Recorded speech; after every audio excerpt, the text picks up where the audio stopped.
खुशाब में जाली पानी बनाने वाले यूनिट को पकड़कर मुलजिम गिरफ्तार, प्लांट सेल और जुर्माने आए। इस मामले की बारीकियां जानते हैं मलिक अजीज अहमद आवान के खसूसी पैकेज में।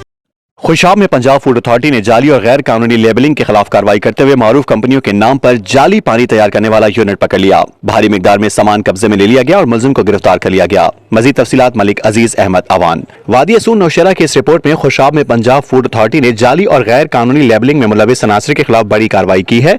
डिप्टी डायरेक्टर ऑपरेशंस डॉक्टर लाला रुख की सरबराही में टीमों ने मारूफ कंपनियों के नाम पर जाली पानी तैयार करने वाला यूनिट पकड़ लिया। खुशाब की टीमों ने बरवक्त कार्रवाई करते हुए जाली लेबल शुदा पीने के पानी की बड़ी खेप शहर में सप्लाई से कबल ही बरामद कर दी। जौहराबाद के ब्लॉक नंबर 6 में वाटर फिल्ट्रेशन प्लांट के मुआयने के दौरान मालूम हुआ कि मुख्तलिफ ब्रांड्स के जाली लेबल लगाकर पानी फरोख्त किया जा रहा था। मौके से भारी मिकदार में जाली लेबलिंग मटेरियल, खाली बोतलें, आरओ प्लांट और फिलिंग मशीन कब्जे में ले ली गई। प्लांट पर सफाई के इंतहाई अबतर हालात भी सामने आए। आज तक न्यूज, खबर सच के साथ।